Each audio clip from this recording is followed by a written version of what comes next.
Hello बेटा बेटे कल ਆਪਾਂ 17 ਗਰੁੱਪ ਦੇ ਕੈਮੀਕਲ ਪ੍ਰੋਪਰਟੀਜ਼ ਸ਼ੁਰੂ ਕੀਤੀਆਂ ਸੀ ਜਿਹਦੇ ਵਿੱਚ ਆਪਾਂ ਦੀ ਜਿਹੜੀ ਆਕਸੀਡਾਈਜ਼ਿੰਗ ਨੇਚਰ ਹੈ ਜਿਹੜੀ ਉਹ ਡਿਸਕਸ ਕੀਤੀ ਸੀ। ਠੀਕ ਹੈ, ਤਾਂ ਦੂਸਰਾ ਆਪਾਂ ਸ਼ੁਰੂ ਕੀਤਾ ਸੀ ਇਹਦੀ ਰਿਐਕਟੀਵਿਟੀ ਵਿਦ ਹਾਈਡਰੋਜਨ ਦੇ ਨਾਲ ਰਿਐਕਟ ਕਰਕੇ ਕੀ ਬਣਾਉਂਦੇ ਆ, ਹਾਈਡਰੋਜਨ ਹੈਲਾਈਡਸ ਬਣਾ ਲੈਂਦੇ ਆ, ਜਿਨ੍ਹਾਂ ਨੂੰ ਆਪਾਂ ਅਲੱਗ-ਅਲੱਗ ਹੈਲਾਈਡਸ ਬਣਾ ਕੇ ਫਲੋਰੀਨ ਨਾਲ, ਕਲੋਰੀਨ ਨਾਲ, ਬ੍ਰੋਮੀਨ ਨਾਲ, ਆਇਓਡੀਨ ਨਾਲ ਇਹ ਆਪਾਂ ਕੀਤੇ ਸੀ ਕਿ ਫਲੋਰੀਨ ਨਾਲ ਬਹੁਤ ਈਜ਼ੀਲੀ ਬਣਾ ਲੈਂਦੇ, ਬਹੁਤ ਜ਼ਿਆਦਾ ਰਿਐਕਟੀਵਿਟੀ ਹੁੰਦੀ ਹੈ।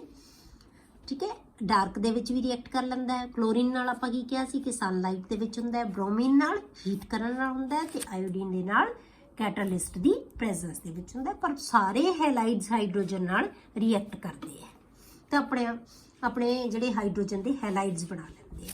ਹੁਣ ਆਪਾਂ ਡਿਸਕਸ ਕਰਦੇ ਹਾਂ ਬੇਟੇ ਇਹਨਾਂ ਦੀਆਂ ਜਿਹੜੀਆਂ ਪ੍ਰੋਪਰਟੀਜ਼ ਆਫ ਹੈਲਾਈਡਸ ਕਰਦੇ ਹਾਂ ਆਪਾਂ। ਪ੍ਰੋਪਰਟੀਜ਼ ਆਫ ਹੈਲਾਈਡਸ ਜਿਹੜੇ ਵੀ ਹੈਲਾਈਡ ਬਣਨਗੇ ਉਹਨਾਂ ਦੀ ਪ੍ਰੋਪਰਟੀ। ਸਭ ਤੋਂ ਪਹਿਲਾਂ ਫਿਜ਼ੀਕਲ ਸਟੇਟ ਲੈਣੇ ਆਪਾਂ ਇਹਨਾਂ ਦੀ। ਸਿਰਫ HF ਨੂੰ ਛੱਡ ਕੇ, HF which is a liquid, all other ਜਿਹੜੇ ਹਾਈਡਰੋਜਨ ਹੈਲਾਈਡਸ ਆਰ ਗੈਸਿਸ। ਬਾਕੀ ਸਾਰੀਆਂ ਕੀ ਹੈ, ਗੈਸਿਸ ਹੈ। ਸਿਰਫ HF ਹੈ ਜਿਹੜਾ ਉਹ ਕੀ ਹੈ, ਲਿਕੁਇਡ ਹੈ। ਇਹ ਇਹਨਾਂ ਦੀ ਫਿਜ਼ੀਕਲ ਸਟੇਟ ਆ ਗਈ। Anomalous property of HF। ਹੁਣ HF ਦੀ ਪ੍ਰੋਪਰਟੀ ਬਾਕੀਆਂ ਨਾਲੋਂ ਐਨੋਮਲਸ ਕਿਉਂ ਹੈ? ਐਨੋਮਲਸ ਦਾ ਮਤਲਬ ਡਿਫਰੈਂਟ ਕਿਉਂ ਹੈ? Anomalous property of HF is due to presence of hydrogen bonding. ਤਾਂ ਜਿੱਥੇ ਵੀ ਤੁਹਾਡੇ ਕੋਲੇ ਵੀ ਬਾਕੀ ਗੈਸਿਸ ਹੈ, ਲਿਕੁਇਡ ਹੈ, ਇਹਦਾ ਰੀਜ਼ਨ ਕੀ ਹੈ? Hydrogen bonding. ਕਿਉਂ? ਕਿਉਂਕਿ ਹਾਈਡਰੋਜਨ ਬੌਂਡਿੰਗ ਵਾਸਤੇ ਸਾਨੂੰ ਦੋ ਹੀ ਚੀਜ਼ਾਂ ਚਾਹੀਦੀਆਂ ਹੁੰਦੀਆਂ। ਇੱਕ ਤਾਂ ਹਾਈਡਰੋਜਨ ਤਾਂ ਸਭ ਕੋਲ ਹੈਗੀ ਹੈ। ਦੂਜੀ ਚੀਜ਼ ਚਾਹੀਦੀ ਹੁੰਦੀ ਹੈ ਬੇਟੇ ਇਲੈਕਟ੍ਰੋਨੈਗੇਟਿਵ ਸਪੀਸ਼ੀਜ਼। ਤਾਂ F ਹੈ ਜਿਹੜਾ ਬੇਟੇ ਉਹ ਸਾਰੇ ਪੀਰੀਓਡਿਕ ਟੇਬਲ ਦੇ ਵਿੱਚ ਸਭ ਤੋਂ ਵੱਧ ਇਲੈਕਟ੍ਰੋਨੈਗੇਟਿਵ ਹੈ। ਠੀਕ ਹੈ, ਤਾਂ ਇਸ ਕਰਕੇ ਇਹਦੇ ਵਿੱਚ ਹਾਈਡਰੋਜਨ ਬੌਂਡਿੰਗ ਬਹੁਤ ਜ਼ਿਆਦਾ ਹੋ ਜਾਂਦੀ ਹੈ। ਤਾਂ ਹਾਈਡਰੋਜਨ ਬੌਂਡਿੰਗ ਹੋਣ ਕਰਕੇ HF ਹੈ ਜਿਹੜਾ ਉਹ ਕੀ ਹੁੰਦਾ ਹੈ, ਲਿਕੁਇਡ ਹੁੰਦਾ ਹੈ। HF ਦਾ ਮੋਲੀਕਿਊਲ ਮਤਲਬ ਆਪਣੇ ਨੇਬਰ ਮੋਲੀਕਿਊਲ ਦੇ ਨਾਲ ਹਾਈਡਰੋਜਨ ਬੌਂਡਿੰਗ ਬਣਾ ਲੈਂਦਾ ਹੈ। ਇੱਕ ਮੋਲੀਕਿਊਲ ਦਾ F ਦੂਜੇ ਮੋਲੀਕਿਊਲ ਦਾ H ਆਪਸ ਦੇ ਵਿੱਚ ਹਾਈਡਰੋਜਨ ਬੌਂਡ ਬਣਾ ਲੈਂਦੇ। ਇਹ ਆ ਗਈ ਇਹਨਾਂ ਦੀ ਫਿਜ਼ੀਕਲ ਸਟੇਟ। ਦੂਸਰਾ ਬੇਟੇ ਉਹਨਾਂ ਦੀ ਮੈਲਟਿੰਗ ਐਂਡ ਬੋਇਲਿੰਗ ਪੁਆਇੰਟਸ। ਜੇ ਆਪਾਂ ਮੈਲਟਿੰਗ ਤੇ ਬੋਇਲਿੰਗ ਪੁਆਇੰਟ ਦੇਖੀਏ, ਹੁਣ ਮੈਲਟਿੰਗ ਪੁਆਇੰਟ, ਬੋਇਲਿੰਗ ਪੁਆਇੰਟ ਵੀ ਕਿਹਦੇ ਤੇ ਡਿਪੈਂਡ ਕਰਨਗੇ ਬੇਟੇ? ਉਹਨਾਂ ਦੀ ਫਿਜ਼ੀਕਲ ਸਟੇਟ ਦੇ ਉੱਤੇ। ਹੁਣ ਕਿਉਂਕਿ ਇਹ ਲਿਕੁਇਡ ਹੈ ਤੇ ਹਾਈਡਰੋਜਨ ਬੌਂਡ ਬਹੁਤ ਜ਼ਿਆਦਾ ਹੈ, ਇਸੇ ਕਰਕੇ ਇਹਦੇ ਮੈਲਟਿੰਗ ਪੁਆਇੰਟ, ਬੋਇਲਿੰਗ ਪੁਆਇੰਟ ਕੀ ਹੋਣਗੇ? ਬਹੁਤ ਜ਼ਿਆਦਾ ਹੋਏਗਾ, ਕਿਉਂਕਿ ਇਹ ਬੌਂਡ ਤੋੜਨੇ ਪੈਣਗੇ। The boiling point of HF is highest due to intermolecular hydrogen bonding. ਇਸ ਕਰਕੇ ਮੋਲੀਕਿਊਲ ਹੈ ਜਿਹੜੇ ਉਹਦੀ ਬੋਇਲਿੰਗ ਪੁਆਇੰਟ ਹੈ ਜਿਹੜਾ ਬਹੁਤ ਜ਼ਿਆਦਾ ਹੋਏਗਾ। HCl, HBr and HI have much lower boiling points than HF. ਇਹਦਾ ਰੀਜ਼ਨ ਆਪਾਂ ਕੋਈ ਵੀ ਆ ਜਾਂਦੇ ਵੀ ਇਹਨਾਂ 'ਚ ਫਰਕ ਕਿਉਂ ਹੈ ਨਾ? ਕਿਉਂਕਿ ਇਹ ਕੀ ਹੈ, ਹਾਈਡਰੋਜਨ ਬੌਂਡਿੰਗ ਬਹੁਤ ਜ਼ਿਆਦਾ, ਬਹੁਤ ਸਟਰੋਂਗ ਹਾਈਡਰੋਜਨ ਬੌਂਡਿੰਗ ਹੁੰਦੀ ਹੈ, ਇਸ ਕਰਕੇ ਇਹਦੇ ਬੋਇਲਿੰਗ ਪੁਆਇੰਟ ਜ਼ਿਆਦਾ ਹੁੰਦੇ। From HCl to HI, boiling point increases. ਹੁਣ HCl ਤੋਂ ਜਦੋਂ ਡਾਊਨਵਰਡਸ ਹੈ, HF ਤੋਂ ਤਾਂ ਬਹੁਤ ਹੀ ਜ਼ਿਆਦਾ ਹੈ, ਉਹਨਾਂ ਦੇ ਕੰਪੈਰੀਟਿਵਲੀ ਇਹਨਾਂ ਦਾ ਘੱਟ ਹੈ। ਪਰ HCl ਤੋਂ ਜਦੋਂ ਅਸੀਂ HI ਵੱਲ ਜਾਂਦੇ ਹਾਂ ਤਾਂ ਬੋਇਲਿੰਗ ਪੁਆਇੰਟ ਵੱਧਦਾ ਜਾਂਦਾ ਹੈ। ਉਹ ਕਿਹਦੇ ਕਰਕੇ ਵਧੇਗਾ ਬੇਟੇ? ਉਹਨਾਂ ਦੇ ਸਾਈਜ਼ ਵਧਣ ਕਰਕੇ। ਜਿਵੇਂ ਜਿਵੇਂ ਸਾਈਜ਼ ਵਧੀ ਜਾਏਗਾ ਬੇਟੇ ਉਹਨਾਂ ਦੇ ਵਿੱਚ van der Waal forces of attraction ਵਧਦੀਆਂ ਜਾਣਗੀਆਂ। ਤਾਂ ਜਿੰਨੀਆਂ ਵੈਨ ਡਰ ਵਾਲ ਫੋਰਸਿਸ ਜ਼ਿਆਦਾ ਹੈ ਤਾਂ ਸਭ 'ਚ ਵੈਨ ਡਰ ਵਾਲ ਫੋਰਸਿਸ, ਪਰ ਸਾਈਜ਼ ਦੇ ਅਕੋਰਡਿੰਗ ਇਹ ਵਧਦੀਆਂ ਜਾਂਦੀਆਂ। ਜਿਵੇਂ ਸਾਈਜ਼ ਵਧੇ ਜਾਏਗਾ ਵੈਨ ਡਰ ਵਾਲ ਫੋਰਸਿਸ ਵਧਣਗੀਆਂ ਤਾਂ ਉਹਨਾਂ ਨੂੰ ਬ੍ਰੇਕ ਕਰਨ ਲਈ એનર્ਜੀ ਜ਼ਿਆਦਾ ਚਾਹੀਦੀ ਹੋਏਗੀ। ਕਲੀਅਰ? ਤਾਂ ਨੀਚੇ ਨੂੰ ਜਾਂਦੇ ਹਾਂ, ਸਾਈਜ਼ ਵਧਦਾ ਜਾਂਦਾ ਹੈ। ਇਨਕਰੀਜ਼ਿਸ because van der Waal forces increases with increasing size of halogen atom. ਕਿਉਂਕਿ ਹਾਈਡਰੋਜਨ ਤਾਂ ਸਾਰੇ ਸੇਮ ਹੈ, ਪਰ ਹੈਲੋਜਨ ਦਾ ਸਾਈਜ਼ ਹੈ ਜਿਹੜਾ ਉਹ ਹਰੇਕ 'ਚ ਵੱਧਦਾ ਜਾਏਗਾ। Cl to I, Cl ਦਾ ਨਾਲੋਂ Br ਦਾ ਵੱਡਾ, Br ਨਾਲੋਂ I ਦਾ ਸਾਈਜ਼ ਵੱਡਾ। ਉਸ ਤੋਂ ਅਗਲੀ ਪ੍ਰੋਪਰਟੀ ਹੈ ਬੇਟੇ ਥਰਮਲ ਸਟੇਬਿਲਿਟੀ। ਹੁਣ ਆਪਾਂ ਇਹਨਾਂ ਦੀ ਥਰਮਲ ਸਟੇਬਿਲਿਟੀ ਦੇਖੀਏ। ਹੁਣ ਥਰਮਲ ਸਟੇਬਿਲਿਟੀ ਹੈ ਜਿਹੜੀ ਉਹ ਕਿਹਦੇ ਤੇ ਡਿਪੈਂਡ ਕਰਦੀ ਹੈ ਬੇਟੇ? ਬੌਂਡ ਲੈਂਥ ਦੇ ਉੱਤੇ। ਜਿੰਨੀ ਲੈਂਥ ਜ਼ਿਆਦਾ ਹੋਏਗੀ ਉਨਾ ਉਹ ਬੌਂਡ ਆਸਾਨੀ ਨਾਲ ਟੁੱਟ ਜਾਏਗਾ, ਤਾਂ ਸਟੇਬਿਲਿਟੀ ਉਨੀ ਉਹਦੀ ਘੱਟ ਹੋਏਗੀ। ਜਿੰਨੀ ਬੌਂਡ ਸ਼ਾਰਟ ਹੋਏਗੀ ਉਨੀ ਸਟੇਬਿਲਿਟੀ ਜ਼ਿਆਦਾ ਹੋਏਗੀ, ਉਨੀ ਉਹਦੀ ਆਪਾਂ ਥਰਮਲ ਸਟੇਬਿਲਿਟੀ ਜ਼ਿਆਦਾ ਹੋਏਗੀ, ਕਿਉਂਕਿ ਬੌਂਡ ਸਟਰੈਂਥ ਉਹਦੀ ਜ਼ਿਆਦਾ ਹੋਏਗੀ।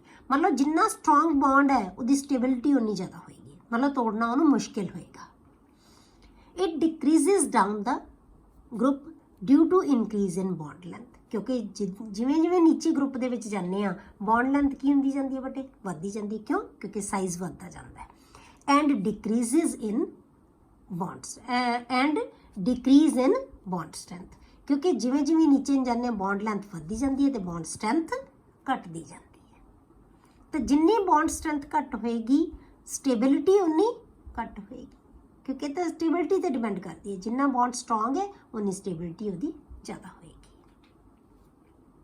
नैक्सट है बटे रिड्यूसिंग करैक्टर। हुण इहदा रिड्यूसिंग करैक्टर है जिहड़ा ओह की है, it increases from HF to HI। हुण रिड्यूसिंग करैक्टर भी है जिहड़ा की है वधदा जांदा है due to decrease in stability of bond, क्योंकि बॉन्ड की स्टेबिलिटी वधदी जाए। जिन्नी स्टेबिलिटी घट होएगी उन्ना H आयन ज़्यादा रिलीज़ करेगा तो दूसरे नूं रिड्यूस कर सकेगा। तो क्लीयर जी गल है कि जे तुहानूं एक बारी बॉन्ड का पता लग गया कि किधर नूं बॉन्ड स्ट्रेंथ घटदी है किधर नूं वधदी है, तो हर एक प्रॉपर्टी दी तुसीं अपने आप दस सकते हो कि उसकी वैल्यू वधेगी या घटेगी। रिड्यूसिंग करैक्टर की है इनक्रीज होंदा जांदा है डाउनवर्ड्स। क्यों? क्योंकि थर्मल स्टेबिलिटी डिक्रीज होंदी जांदी है। जिन्ना बॉन्ड घट स्ट्रॉन्ग होएगा उन्ना जल्दी H आयन रिलीज़ करेगा ये, तो उन्नी जल्दी ही ये दूसरे नूं रिड्यूस कर सकता है। तो इस करके रिड्यूसिंग जिहड़ी पावर है वो की है जिहड़ी है वो वधदी जांदी है। Increases from HF to HI due to decrease in stability of bond. HF is not a reducing agent at all. HF है जिहड़ा वो रिड्यूसिंग एजेंट नहीं है। क्यों? क्योंकि इहदा बॉन्ड स्ट्रेंथ है जिहड़ी वो बहुत ज़्यादा होंदी है। बॉन्ड स्ट्रेंथ बहुत ज़्यादा है, बॉन्ड नहीं टूटेगा, H आयन रिलीज ये नहीं करेगा। But HI is strongest reducing agent. HI है जिहड़ा स्ट्रोंगेस्ट, मतलब ये रिड्यूसिंग एजेंट है नहीं, पर HI स्ट्रोंगेस्ट रिड्यूसिंग एजेंट है। क्यों? क्योंकि ये बहुत आसानी नाल जिहड़ा हैगा बहुत आसानी नाल H आयन है जिहड़ा वो रिलीज कर देगा। इस करके दी बॉन्ड स्ट्रेंथ है जिहड़ी वो की होएगी बहुत घट होएगी, क्योंकि साइज बहुत बढ़ जाता है।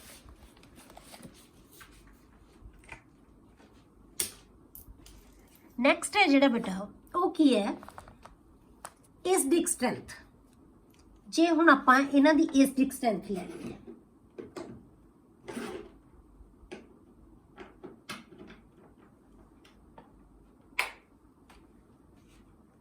किन्हां दी एसिडिक स्ट्रेंथ लवांगे आपां? हाइड्रोजन हैलाइड्स दी। हाइड्रोजन हैलाइड्स दी जे आपां एसिडिक स्ट्रेंथ लैनी है तो ओहदी की नेचर होएगी? It increases from HF to HI। फिर वही चीज़ फिर है बेटे, रिड्यूसिंग करैक्टर तो एसिडिक स्ट्रेंथ दोनों की है सेम है। रिड्यूसिंग करैक्टर की है कि H आयन रिलीज करता है वो दूजे नूं देगा, वो रिड्यूस कर देगा दूजे नूं। एसिडिक स्ट्रेंथ की है कि H आयन कितनी ईजीली दे सकता है, बिल्कुल सेम प्रॉपर्टी है। तो जिमें जिमें आप डाउनवर्ड्स जाने आ एसिडिक स्ट्रेंथ इनक्रीज होंदी जाती है। क्यों? क्योंकि बॉन्ड की स्ट्रेंथ डिक्रीज होंदी जाती है। जिन्ना बॉन्ड की स्ट्रेंथ घट होएगी उन्नी ईजीली H आयन रिलीज करेगा, उन्नी उहदी एसिडिक स्ट्रेंथ ज़्यादा होएगी। ठीक है, because bond dissociation enthalpy decreases down the group due to increase in bond length. Bond dissociation enthalpy जिन्नी घट होएगी उन्नी उहदी एसिडिक स्ट्रेंथ ज़्यादा होएगी, उन्नी ईजीली बॉन्ड ब्रेक हो जाएगा। तो HF है जिहड़ा वो लीस्ट एसिडिक स्ट्रेंथ है, फिर HCl है, फिर HBr है, फिर HI है जिहड़ा वो बहुत ईजीली H आयन रिलीज कर देगा। इस करके दी एसिडिक स्ट्रेंथ सब तो ज़्यादा होएगी। नैक्सट है बेटे रिएक्टिविटी टूवर्ड्स ऑक्सीजन। पहला आपां की कीता सी? Reactivity towards hydrogen. आपां हाइड्रोजन ना सारे हैलाइड्स पढ़े है, फिर उन्हां दी प्रॉपर्टीज कीतियां आपां। ठीक है, वो बहुत इंपॉर्टेंट हैलाइड्स है जिहड़े इहदे बेटे हाइड्रोजन हैलाइड्स है जिहड़े हाइड्रोजन हैलाइड्स ये बहुत इंपॉर्टेंट सी। इहदे नाल कंसर्न जिहड़ा क्वेश्चन तुहानूं बहुत टाइम्स आ जाता है। हुण आपां करदे हां बेटे रिएक्टिविटी टूवर्ड्स ऑक्सीजन। हुण ऑक्सीजन दे नाल रिएक्टिविटी है जिहड़ी वो डिस्कस करदे हां। Halogens form many compounds with oxygen. Halogens है जिहड़े ऑक्सीजन नाल कई तरह के कंपाउंड बनाने, but most of them are unstable. बहुत ज़्यादा उहदे विचों की हुंदे अनस्टेबल ही हुंदे।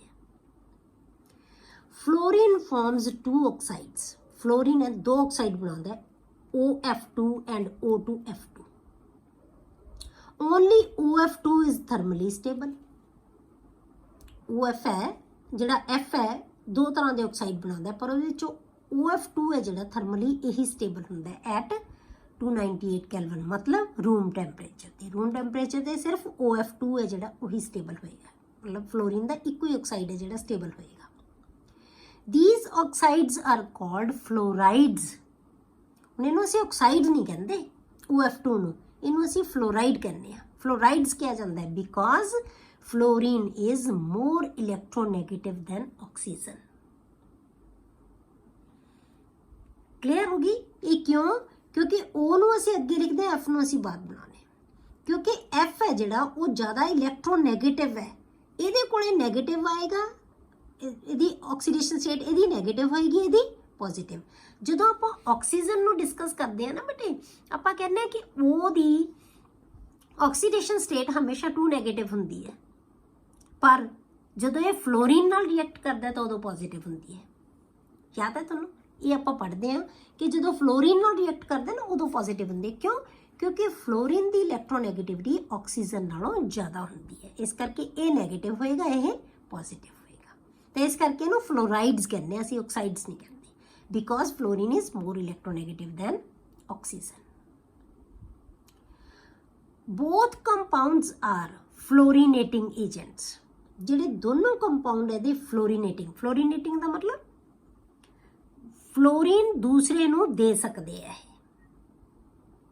ਕਲੀਅਰ? ਇਹਨੂੰ ਫਲੋਰੀਨੇਟਿੰਗ ਕਹਿੰਦੇ ਆ ਕਿ ਫਲੋਰੀਨ ਦੇ ਸਕਦੇ ਆ ਦੂਸਰੇ ਕੰਪਾਊਂਡ ਨੂੰ। These oxides are called both compounds are fluorinating agents। O2F2 oxidizes plutonium to PuF6, मतलब कि आप इन्हें Pu ਨੂੰ देता, प्लूटोनियम ਨੂੰ F है जिहड़ा वो दे देगा, इसे करके फ्लोरीनेटिंग कहते हैं। ਅਸੀਂ ਇਹਨੂੰ ਕੀ ਕਹਿੰਦੇ ਆ? फ्लोरीनेटिंग। फ्लोरीन ਦੇ ਨਾਲ ਕੰਪਾਊਂਡ ਬਣ ਗਿਆ ਕਿਹਦਾ? Pu the. This reaction is used to remove Pu as PuF6 from spent nuclear fuel। ਜਿਹੜਾ ਨਿਊਕਲੀਅਰ ਫਿਊਲ ਦੇ ਵਿੱਚੋਂ ਜੇ ਅਸੀਂ Pu ਨੂੰ ਪਲੂਟੋਨੀਅਮ ਨੂੰ ਕੱਢਣਾ ਹੋਵੇ ਤਾਂ ਕੀ ਕਰਦੇ ਆ? O2F2 ਦੇ ਨਾਲ ਉਹਨੂੰ ਰਿਐਕਟ ਕਰ ਦਿੰਦੇ ਆ, ਉਹਦੇ 'ਚ O2F2 ਪਾਉਂਦੇ ਆ ਤਾਂ ਕੀ ਕਹੇਗਾ? PuF ਜਿਹੜਾ ਉਹਦੇ ਨਾਲ ਰਿਐਕਟ ਕਰ ਲੇਗਾ, ਕਿਉਂਕਿ ਇਹ ਫਲੋਰੀਨੇਟਿੰਗ ਹੈ, ਫਲੋਰੀਨ ਦੇ ਸਕਦਾ ਹੈ ਆਸਾਨੀ ਨਾਲ। ਕਿਹਨੂੰ ਦੇ ਦਿੰਦਾ ਹੈ? Pu ਨੂੰ। ਤਾਂ PuF6 ਦੀ ਫਾਰਮ ਦੇ ਵਿੱਚ ਨਿਕਲ ਜਾਏਗਾ ਨਿਊਕਲੀਅਰ ਫਿਊਲ ਦੇ ਵਿੱਚੋਂ। Other halogens form oxide. ਬਾਕੀ ਸਾਰਿਆਂ ਨੂੰ ਕੀ ਕਹਿੰਦੇ ਆ? ਆਕਸਾਈਡਸ। ਕਿਉਂ? ਕਿਉਂਕਿ ਉਹ ਸਾਰੇ ਦੇ ਸਾਰੇ ਆਕਸੀਜਨ ਨਾਲੋਂ ਘੱਟ ਇਲੈਕਟ੍ਰੋਨੈਗੇਟਿਵ ਹੁੰਦੇ ਆ, ਇਸ ਕਰਕੇ ਬਾਕੀ ਸਾਰੇ ਆਕਸਾਈਡਸ ਬਣਾਉਣਗੇ। ਪਰ ਜਿਹੜੇ ਫਲੋਰੀਨ ਆਕਸੀਜਨ ਨਾਲ ਜਿਹੜੇ ਰਿਐਕਟ ਕਰਦੇ ਆ ਉਹਨੂੰ ਕਹਿੰਦੇ ਆ ਅਸੀਂ ਫਲੋਰਾਈਡਸ। ਤਾਂ ਬਾਕੀਆਂ ਨੂੰ ਨਹੀਂ ਅਸੀਂ ਹੈਲਾਈਡਸ ਕਹਿੰਦੇ, ਬਾਕੀਆਂ ਨੂੰ ਕੀ ਕਹਿੰਦੇ ਆ? ਆਕਸਾਈਡਸ। ਕਿਉਂ? ਕਿਉਂਕਿ ਉਹਨਾਂ ਦੇ ਜਿਹੜੀ ਇਲੈਕਟ੍ਰੋਨੈਗੇਟਿਵਿਟੀ ਹੈ ਉਹ ਆਕਸੀਜਨ ਨਾਲੋਂ ਘੱਟ ਹੈ, ਸਭ ਦੀ ਆਕਸੀਜਨ ਦੀ ਜ਼ਿਆਦਾ ਉਹਨਾਂ ਦੇ comparatively. Other halogens form oxides in ਵਿਚ oxidation state of halogens range from +1 to +7। +1 ਤੋਂ ਲੈ ਕੇ +7 ਤੱਕ ਆਕਸੀਡੇਸ਼ਨ ਸਟੇਟ ਇਹਨਾਂ ਦੀ ਹੋ ਸਕਦੀ ਹੈ। The stability of oxides decreases ICl-Br। मतलब कि ये स्टेबिलिटी सब तो ज़्यादा किहदी हुंदी है? I दी। इहदे कंपाउंड जिहड़े हैगे आ ज़्यादा स्टेबल होणगे, फिर Cl दे, फिर Br दे। स्टेबिलिटी डिक्रीज होंदी जांदी इस ऑर्डर दे विच, मतलब सब तो वध I दे जिहड़ा ऑक्साइड है वो स्टेबल होएगा। क्लियर? ये सी बेटे रिएक्टिविटी टूवर्ड्स ऑक्सीजन। ਹੁਣ ਆਪਾਂ ਕਰਦੇ ਆ ਰਿਐਕਟਿਵਿਟੀ ਟੂਵਰਡਸ ਮੈਟਲਸ। ਹੁਣ ਮੈਟਲਸ ਦੇ ਨਾਲ ਰਿਐਕਟਿਵਿਟੀ ਹੈ ਜਿਹੜੀ ਉਹ ਕੀ ਹੈ? Halogens react with metals to form metal halides. ਤਾਂ ਮੈਟਲ ਦੇ ਨਾਲ ਰਿਐਕਟ ਕਰਕੇ ਕੀ ਬਣਾ ਲੈਂਦੇ ਆ? ਇਹ ਮੈਟਲ ਦੇ ਹੈਲਾਈਡਸ ਬਣਾ ਦਿੰਦੇ ਆ। ਆਇਨਿਕ ਕਰੈਕਟਰ ਆਫ ਥੀਸ ਹੈਲਾਈਡ ਡਿਕਰੀਜ਼ਸ ਦਾ ਮਤਲਬ ਜਿਹੜੇ ਕਿ ਹੈਲਾਈਡਸ ਬਣਨਗੇ ਉਹਨਾਂ ਦਾ ਕਰੈਕਟਰ ਕੀ ਹੋਏਗਾ? ਆਇਨਿਕ। ਪਰ ਆਇਨਿਕ ਕਰੈਕਟਰ ਹੈ ਜਿਹੜਾ ਉਹ ਕੀ ਹੁੰਦਾ ਜਿੱਥੇ ਜਦੋਂ ਆਪਾਂ ਡਾਊਨਵਰਡਸ ਜਾਂਦੇ ਆ ਤਾਂ ਉਹਦਾ ਆਇਨਿਕ ਕਰੈਕਟਰ ਹੈ ਜਿਹੜਾ ਹੈਲਾਈਡਸ ਦਾ ਉਹ ਡਿਕਰੀਜ਼ ਹੁੰਦਾ ਜਾਂਦਾ from F to I, MF, MCl, MBr, MI। Ionic character ਹੈ ਜਿਹੜਾ ਉਹ ਘਟਦਾ ਜਾਂਦਾ, ਮਤਲਬ ਕਿ ਜਿਹੜਾ ਇਹਦੇ ਵਿੱਚ ਇਹ ਕਹਿ ਲਓ ਕਿ ਕੋਵੈਲੈਂਟ ਕਰੈਕਟਰ ਹੈ ਜਿਹੜਾ ਉਹ ਇਨਕਰੀਜ਼ ਹੁੰਦਾ ਜਾਂਦਾ ਹੈ। ਜਿਹੜਾ ਕੋਵੈਲੈਂਟ ਕਰੈਕਟਰ ਇਨਕਰੀਜ਼ ਹੁੰਦਾ ਜਾਂਦਾ ਹੈ, ਆਇਨਿਕ ਕਰੈਕਟਰ ਡਿਕਰੀਜ਼ ਹੁੰਦਾ ਜਾਂਦਾ ਹੈ। MF ਹੈ ਜਿਹੜਾ ਇਹ ਸਭ ਤੋਂ ਵੱਧ ਆਇਨਿਕ ਨੇਚਰ ਦਾ ਹੋਏਗਾ। ਆਇਨਿਕ ਨੇਚਰ ਹੌਲੀ ਹੌਲੀ ਕੀ ਹੈ ਡਿਕਰੀਜ਼ ਹੁੰਦੀ ਜਾਂਦੀ ਹੈ। With metals having low ionization enthalpy halides are ionic. ਜਿਹੜੀਆਂ ਉਹ ਮੈਟਲਸ ਜਿਨ੍ਹਾਂ ਦੀ ਆਇਨਾਈਜੇਸ਼ਨ ਐਂਥੈਲਪੀ ਜਿਹੜੀ ਬਹੁਤ ਘੱਟ ਹੁੰਦੀ ਹੈ ਉਹਨਾਂ ਦੇ ਨਾਲ ਜਿਹੜੇ ਹੈਲਾਈਡਸ ਹੁੰਦੇ ਆ ਉਹਨਾਂ ਦੀ ਨੇਚਰ ਆਇਨਿਕ ਹੁੰਦੀ ਹੈ। ਠੀਕ ਹੈ, ਕਿਉਂ? ਕਿਉਂਕਿ ਬਹੁਤ ਆਸਾਨ ਇਹਨਾਂ ਦੀ ਸਾਰਿਆਂ ਦੀ ਟੈਂਡੈਂਸੀ ਹੈ ਟੂ ਅਟਰੈਕਟ ਇਲੈਕਟ੍ਰੋਨ। ਇਹ ਤਾਂ ਇਲੈਕਟ੍ਰੋਨ ਅਟਰੈਕਟ ਕਰਨਗੇ, ਪਰ ਇਹਦੀ ਟੈਂਡੈਂਸੀ ਕੀ ਹੈ ਮੈਟਲ ਦੀ ਕਿ ਇਹ ਆਸਾਨੀ ਨਾਲ ਇਲੈਕਟ੍ਰੋਨ ਦੇ ਸਕਦਾ ਹੈ। ਜਿਹੜੇ ਤਾਂ ਆਸਾਨੀ ਨਾਲ ਦੇ ਸਕਦੇ ਆ, ਕਿਹੜੇ ਦੇਣਗੇ ਆਸਾਨੀ ਨਾਲ ਇਲੈਕਟ੍ਰੋਨ ਬੇਟੇ? ਜਿਨ੍ਹਾਂ ਦੀ ਆਇਨਾਈਜੇਸ਼ਨ ਐਂਥੈਲਪੀ ਘੱਟ ਹੋਏਗੀ। ਤਾਂ ਜਿਹੜੀਆਂ ਮੈਟਲਸ ਦੀ ਆਇਨਾਈਜੇਸ਼ਨ ਐਂਥੈਲਪੀ ਘੱਟ ਹੋਏਗੀ ਇਹ ਬਹੁਤ ਆਸਾਨੀ ਨਾਲ ਇਹਨੂੰ ਇਲੈਕਟ੍ਰੋਨ ਦੇ ਸਕਣਗੀਆਂ, ਤਾਂ ਇਹਦਾ ਮਤਲਬ ਇਹਨਾਂ ਦੀ ਨੇਚਰ ਕੀ ਹੋਏਗੀ ਆਇਨਿਕ ਹੋਏਗੀ। ਠੀਕ ਹੈ, ਤਾਂ ਉਹ ਮੈਟਲਸ ਆਇਨਿਕ ਕੰਪਾਊਂਡਸ ਬਣਾਉਣੀਆਂ ਜਿਨ੍ਹਾਂ ਦੀ ਆਇਨਾਈਜੇਸ਼ਨ ਐਂਥੈਲਪੀ ਘੱਟ ਹੁੰਦੀ ਹੈ। ਠੀਕ ਹੈ, with metals having higher ionization enthalpy halides are covalent. ਹੁਣ ਜਿਨ੍ਹਾਂ ਦੀ ਇਹ ਇਲੈਕਟ੍ਰੋਨ ਨੂੰ ਲੂਜ਼ ਕਰਨ ਦੀ ਟੈਂਡੈਂਸੀ ਨਹੀਂ ਹੈ, ਉਹ ਨਹੀਂ ਆਸਾਨੀ ਨਾਲ ਮਤਲਬ ਆਇਨਾਈਜੇਸ਼ਨ ਐਂਥੈਲਪੀ ਜ਼ਿਆਦਾ ਚਾਹੀਦੀ ਹੈ ਉਹਨਾਂ ਨੂੰ, ਤਾਂ ਉਹ ਕੋਵੈਲੈਂਟ ਨੇਚਰ ਦੇ ਕੰਪਾਊਂਡਸ ਬਣਾਉਣਗੇ। ਠੀਕ ਹੈ, ਅਲੱਗ-ਅਲੱਗ ਮੈਟਲਸ ਹੈ, ਅਲੱਗ-ਅਲੱਗ ਤਰ੍ਹਾਂ ਦੇ ਕੰਪਾਊਂਡਸ ਬਣਾਉਂਦੇ। With metals showing more than one oxidation state. ਹੁਣ ਜੇ ਇੱਕ ਮੈਟਲ ਹੈ ਕੋਈ, ਉਹਦੀ ਆਕਸੀਡੇਸ਼ਨ ਸਟੇਟ ਇੱਕ ਤੋਂ ਜ਼ਿਆਦਾ ਹੋ ਸਕਦੀ ਹੈ। ਬਹੁਤ ਸਾਰੀਆਂ ਮੈਟਲਸ ਹੈ ਜਿਹੜੀਆਂ ਵੇਰੀਏਬਲ ਆਕਸੀਡੇਸ਼ਨ ਸਟੇਟ ਦੇ ਵਿੱਚ ਰਹਿੰਦੀਆਂ, ਤਾਂ ਜੇ ਉਹਨਾਂ ਦੀ ਆਕਸੀਡੇਸ਼ਨ ਸਟੇਟ ਜ਼ਿਆਦਾ ਹੈ ਇੱਕ ਤੋਂ, ਤਾਂ ਹੈਲਾਈਡਸ ਵਿਦ ਮੋਰ ਆਕਸੀਡੇਸ਼ਨ ਸਟੇਟ, ਜਿੱਥੇ ਆਕਸੀਡੇਸ਼ਨ ਸਟੇਟ ਜ਼ਿਆਦਾ ਹੋਏਗੀ ਉਹਦੀ, ਆਰ ਮੋਰ ਕੋਵੈਲੈਂਟ। ਉਹਨਾਂ ਦੀ ਨੇਚਰ ਕੀ ਹੋਏਗੀ ਜ਼ਿਆਦਾ ਕੋਵੈਲੈਂਟ ਹੋਏਗੀ। ਜਿੱਥੇ ਘੱਟ ਆਕਸੀਡੇਸ਼ਨ ਸਟੇਟ ਹੋਏਗੀ ਉਹਦੀ ਜਿਹੜੀ ਆਇਨਿਕ ਨੇਚਰ ਹੈ ਉਹ ਜ਼ਿਆਦਾ ਹੋਏਗੀ। As SnCl4, PbCl4 are more covalent than SnCl2 and PbCl2। ਮਤਲਬ SnCl4 ਤੇ SnCl2 ਦੇ ਵਿੱਚੋਂ SnCl4 ਹੈ ਜਿਹੜਾ ਇਹ ਜ਼ਿਆਦਾ ਕੋਵੈਲੈਂਟ ਹੋਏਗਾ, ਇਹ ਜ਼ਿਆਦਾ ਆਇਨਿਕ ਹੋਏਗਾ। PbCl4 ਤੇ PbCl2 ਦੇ ਵਿੱਚੋਂ ਇਹ ਜ਼ਿਆਦਾ ਕੋਵੈਲੈਂਟ ਹੋਏਗਾ। ਮਤਲਬ ਕੀ ਹੈ, ਇਹ ਆਪਣੀ ਜ਼ਿਆਦਾ ਆਕਸੀਡੇਸ਼ਨ ਸਟੇਟ, ਇੱਥੇ ਉਹਦੀ ਆਕਸੀਡੇਸ਼ਨ ਸਟੇਟ ਕੀ ਹੈ 4 ਹੈ, ਇੱਥੇ ਇਹਦੀ ਆਕਸੀਡੇਸ਼ਨ ਸਟੇਟ ਕੀ ਹੈ ਬੇਟੇ 2 ਹੈ। ਇੱਥੇ ਇਹਦੀ ਆਕਸੀਡੇਸ਼ਨ ਸਟੇਟ 4 ਹੈ, ਇੱਥੇ 2 ਹੈ। ਤਾਂ ਜਿੱਥੇ ਜ਼ਿਆਦਾ ਆਕਸੀਡੇਸ਼ਨ ਸਟੇਟ 'ਚ ਆਏਗਾ ਉੱਥੇ ਇਹਦਾ ਕੋਵੈਲੈਂਟ ਕਰੈਕਟਰ ਹੈ ਜਿਹੜਾ ਉਹ ਜ਼ਿਆਦਾ ਹੁੰਦਾ ਹੈ as compare to low oxidation state. Clear ਹੋ ਗਈ? ਹੁਣ ਅਗਲਾ ਬੇਟੇ ਰਿਐਕਟਿਵਿਟੀ ਟੂਵਰਡਸ ਅਦਰ ਹੈਲੋਜਨਸ। ਹੁਣ ਦੂਜੀ ਹੈਲੋਜਨਸ ਦੇ ਨਾਲ ਜਦੋਂ ਰਿਐਕਟ ਕਰਦੇ ਆ ਤਾਂ ਇਹ ਤੁਹਾਨੂੰ ਅੱਗੇ ਟੌਪਿਕ ਆਪਾਂ ਜਦੋਂ ਕੰਪਾਊਂਡਸ ਪੜਾਂਗੇ ਨਾ ਇਹਦੇ, ਜਿਵੇਂ ਆਪਾਂ ਪਿੱਛੇ 16 ਗਰੁੱਪ ਦੇ ਵੀ ਕੰਪਾਊਂਡਸ ਕੀਤੇ ਸੀ ਆਪਾਂ, ਠੀਕ ਹੈ, ਸਲਫਰ ਦੇ ਕੀਤੇ ਸੀਗੇ, ਆਕਸੀਜਨ ਦੇ ਕੀਤੇ ਸੀ। ਇਸੇ ਤਰ੍ਹਾਂ ਇਹਨਾਂ ਦੇ ਜਦੋਂ ਕੰਪਾਊਂਡਸ ਕਰਾਂਗੇ ਤਾਂ ਉਹ ਇੰਟਰ ਹੈਲੋਜਨ ਕੰਪਾਊਂਡਸ ਬਣਾਉਂਦੇ, ਉੱਥੇ ਪ੍ਰੋਪਰਲੀ ਇਹਨੂੰ ਡਿਸਕਸ ਅਸੀਂ ਜ਼ਿਆਦਾ ਕਰਾਂਗੇ। ਇੱਥੇ ਥੋੜਾ ਜਿਹਾ ਇਹਦੇ ਬਾਰੇ ਰਿਐਕਟਿਵਿਟੀ ਦੱਸਾਂਗੇ ਬਟ ਹੋਰ ਹੈਲੋਜਨਸ ਨਾਲ। Reactivity towards other halogens. Halogens combine amongst themselves, ਠੀਕ ਹੈ, amongst themselves to form a number of compounds known as interhalogens।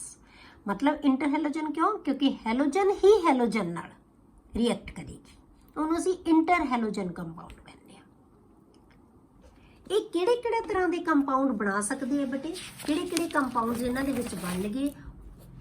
ਉਹ ਹੈ ਇੰਟਰਹੈਲੋਜਨਸ ਆਫ ਦਾ ਟਾਈਪ XX ਡੈਸ਼। ਹੁਣ ਡੈਸ਼ ਤਾਂ ਲਾਤਾ ਬੇਟੇ ਕਿਉਂਕਿ X ਤੇ X ਦੋਨਾਂ ਨੂੰ, ਕਿਉਂਕਿ ਅਸੀਂ ਹਰੇਕ ਹੈਲੋਜਨ ਨੂੰ X ਨਾਲ ਰਿਪਰੈਜ਼ੈਂਟ ਕਰਦੇ ਹਾਂ, ਤਾਂ ਡਿਸਟਿੰਗੁਇਸ਼ ਕਰਨ ਲਈ ਕਿ ਇੱਕ ਹੈਲੋਜਨ ਇਹ ਸੇਮ ਨਹੀਂ ਹੈ, ਤਾਂ ਹੀ ਜੇ ਸੇਮ ਹੋਵੇ ਉਹਨੂੰ ਅਸੀਂ ਇੰਟਰ ਹੈਲੋਜਨ ਨਹੀਂ ਨਾ ਕਵਾਂਗੇ। ਇੰਟਰ ਹੈਲੋਜਨ ਕਿਹਨੂੰ ਕਵਾਂਗੇ? ਇੱਕ ਹੈਲੋਜਨ ਦੂਜੀ ਹੈਲੋਜਨ ਹੋਰ ਹੈਲੋਜਨ ਨਾਲ। ਹੁਣ ਜਿਵੇਂ F2 ਮੋਲੀਕਿਊਲ ਬਣ ਗਿਆ, F2 ਨੂੰ ਅਸੀਂ ਇੰਟਰ ਹੈਲੋਜਨ ਨਹੀਂ ਨਾ ਕਵਾਂਗੇ, ਉਹ ਤਾਂ ਹੈਲੋਜਨ ਆਪਸ ਦੀ ਐਟਮਸ ਕੰਬਾਈਨ ਹੋਈਆਂ ਵੀ ਹੈ। ਇੰਟਰ ਹੈਲੋਜਨ ਦਾ ਮਤਲਬ ਹੈ ਕਿ ਇੱਕ ਹੈਲੋਜਨ ਦੂਸਰੀ ਤਰ੍ਹਾਂ ਦੀ ਹੈਲੋਜਨ ਨਾਲ, ਕਿਉਂਕਿ ਅਸੀਂ ਹੈਲੋਜਨ ਨੂੰ X ਨਾਲ ਰਿਪਰੈਜ਼ੈਂਟ ਕਰਦੇ ਹਾਂ, ਇਸ ਕਰਕੇ ਅਸੀਂ X ਡੈਸ਼ ਲਾਤਾ ਇੱਕ ਦੇ ਉੱਤੇ, ਮਤਲਬ ਕਿ ਇਹ ਡਿਫਰੈਂਟ ਹੈ। ਜੇ ਇਹ F ਹੈ ਤਾਂ Cl ਹੈ, ਅਲੱਗ ਹੋਏਗਾ, ਮਤਲਬ ਇਹ F ਸੀ, ਇਹ Cl ਨਹੀਂ ਹੋ ਸਕਦਾ। ਜੇ ਇਹ Cl ਹੈ ਤਾਂ ਇਹ F ਹੈ। ਇਹ ਆਪਾਂ ਦੱਸਦੇ ਹਾਂ ਵੀ ਕਿਉਂ ਹੈ। X ਡੈਸ਼ X3 ਡੈਸ਼ ਮਤਲਬ ਇੱਕ ਦੇ ਨਾਲ ਇੱਕ ਵੀ ਜੁੜਿਆ ਹੋਇਆ ਹੋ ਸਕਦਾ ਹੈ ਹੈਲੋਜਨ, ਇੱਕ ਦੇ ਨਾਲ 3 ਹੈਲੋਜਨ ਵੀ ਜੁੜੇ ਹੋ ਸਕਦੇ ਹੈ, ਇੱਕ ਹੈਲੋਜਨ ਨਾਲ ਦੂਸਰੇ 5 ਵੀ ਹੋ ਸਕਦੇ, ਇੱਕ ਨਾਲ 7 ਵੀ ਹੋ ਸਕਦੇ ਹੈ। ਤਾਂ XX, XX3, XX5 and XX7। ਹੁਣ ਤੁਹਾਨੂੰ ਯਾਦ ਆ ਗਿਆ ਹੋਏਗਾ ਕਿ ਆਪਾਂ ਇਹਨਾਂ ਦੇ ਵਿੱਚੋਂ 1-2 ਕੰਪਾਊਂਡ ਤਾਂ 1 ਦੇ ਵਿੱਚ ਕੀਤੇ ਹੋਏ ਹੈ। ਆਪਾਂ ਵੈਸਪਰ ਥਿਊਰੀ ਜਦੋਂ ਪੜ੍ਹਦੇ ਸੀ, VSEPR ਥਿਊਰੀ, ਉਦੋਂ ਮੋਲੀਕਿਊਲਸ ਦੀ ਸ਼ੇਪਸ ਕੀਤੀਆਂ ਸੀ ਆਪਾਂ। ਹੁਣ ਇਹਦੇ ਵਿੱਚੋਂ ਜਿਹੜਾ X ਹੈ ਨਾ, ਜਿਹੜਾ ਅਸੀਂ ਆ X ਲਿਆ, ਇਹਦਾ ਸਾਈਜ਼ ਤਾਂ ਬੇਟੇ ਵੱਡਾ ਹੋਏਗਾ। ਵੱਡੇ ਸਾਈਜ਼ ਦਾ ਜਿਹੜਾ ਹੈਗਾ ਉਹ ਕੈਟਾਇਨ, ਜਿਹਨੂੰ ਆਪਾਂ ਕਹਾਂਗੇ ਮੂਰੇ ਆਏਗਾ, X ਹੈ। ਜਿਹੜਾ ਇਹਦੇ ਨਾਲ ਕੰਬਾਈਨ ਹੋਇਆ ਇਹ ਹਮੇਸ਼ਾ ਕੀ ਹੋਏਗਾ? ਛੋਟੇ ਸਾਈਜ਼ ਦੀ ਹੈਲੋਜਨ ਹੋਏਗੀ। ਮਤਲਬ ਕਦੇ ਵੀ ਇਹ ਵਾਲੀ ਹੈਲੋਜਨ ਜਿਹੜੀ ਇਹਦੇ ਨਾਲ ਅਟੈਚ ਹੋਣੀ ਹੈ ਉਹ ਵੱਡੇ ਸਾਈਜ਼ ਦੀ ਨਹੀਂ ਹੋ ਸਕਦੀ। ਮਤਲਬ ਕੀ ਹੈ? ਇਹ ਆਪਾਂ ਜਿਹੜਾ ਅੱਗੇ ਲਵਾਂਗੇ ClF, FCl ਨਹੀਂ ਆਏਗਾ। ਕਿੰਨੇ ਵੀ ਜੁੜਨੇ ਆ, ਜੇ ਆਪਾਂ ਕਹਿ ਦਈਏ FCl3, ਨੋ, ਕੀ ਆਏਗਾ? ClF3, ClF5, ClF7, ਠੀਕ ਹੈ। ਇੱਥੇ ਆਪਾਂ ਲਿਖਾਂਗੇ BrCl3, BrI3, BrCl5, ਠੀਕ ਹੈ। ਇੱਥੇ ਆਪਾਂ ਲਿਖੀਏ IF5, ਪਰ ਇੱਥੇ ਜ਼ਿਆਦਾ ਵੱਡੇ ਆਉਂਦੇ ਹੀ ਨਹੀਂ, ਹਰੇਕ ਨਾਲ ਤਕਰੀਬਨ F ਹੈ ਜਿਹੜਾ ਉਹ ਅਟੈਚ ਹੋ ਜਾਂਦਾ, ਕਿਉਂਕਿ F ਦਾ ਸਾਈਜ਼ ਕੀ ਹੈ? ਬਹੁਤ ਛੋਟਾ ਹੈ। F ਹਰੇਕ ਨਾਲ ਆ ਜਾਏਗਾ, ClF, ਠੀਕ ਹੈ। ਤਾਂ ਇੱਥੇ ਕੀ ਆਏਗਾ? ClF3, ClF5, ClF7, ਤਾਂ ਇਹ ਆਪਾਂ ਕੀ ਕਵਾਂਗੇ? IF7। ਸਮਝ ਗਏ? ਇਹਦੇ ਨਾਲ ਕੋਈ ਵੀ ਆ ਸਕਦਾ, ਇੱਥੇ ਕੋਈ ਵੀ ਆ ਸਕਦੀ ਹੈ। ਇਹ Br ਵੀ ਹੋ ਸਕਦਾ ਹੈ, Cl ਵੀ ਹੋ ਸਕਦਾ ਹੈ, ਤੇ I ਵੀ ਹੋ ਸਕਦਾ ਹੈ। ਇਹ ਕੋਈ ਵੀ ਹੋ ਸਕਦਾ, ਪਰ ਆ ਤਕਰੀਬਨ ਸਭ ਨਾਲ ਕੀ ਹੁੰਦੇ ਹੈ? I, ਨਾ F। ਇਹ ਕੀ ਆਏਗਾ? F, ਕਿਉਂਕਿ ਇਹਦਾ ਸਾਈਜ਼ ਬਹੁਤ ਛੋਟਾ ਹੈ। ਮੂਰੇ ਵਾਲੀ ਐਟਮ ਹੈ ਜਿਹੜੀ, ਉਹ ਕੀ ਹੋਏਗੀ? ਸਾਈਜ਼ ਵੱਡਾ ਹੋਏਗਾ ਉਹਦਾ। ਆ ਜਿਹੜੀ ਅਟੈਚ ਹੋਣੀ ਹੈ ਜਿਹੜੀ ਐਟਮ, ਉਹ ਕੀ ਹੈ? ਉਹਦਾ ਸਾਈਜ਼ ਹਮੇਸ਼ਾ ਛੋਟਾ ਹੋਏਗਾ, ਜਿਹੜੀ ਇਹਦੇ ਨਾਲ ਐਟਮ ਅਟੈਚ ਹੋਣੀ, ਠੀਕ ਹੈ। ਅਗਲੇ ਲੈਕਚਰ ਦੇ ਵਿੱਚ ਆਪਾਂ ਕਰਾਂਗੇ ਬੇਟੇ ਇਹਨਾਂ ਦੇ ਕੰਪਾਊਂਡਸ ਆਫ ਹੈਲੋਜਨ। ਇਹਦੀਆਂ ਪ੍ਰੋਪਰਟੀਜ਼ ਹੈ ਜਿਹੜੀਆਂ ਉਹ ਕੰਪਲੀਟ ਹੋ ਗਈਆਂ। ਹੁਣ ਆਪਾਂ ਕਰਾਂਗੇ ਇਹਨਾਂ ਦੇ ਕੰਪਾਊਂਡਸ ਆਫ ਹੈਲੋਜਨਸ।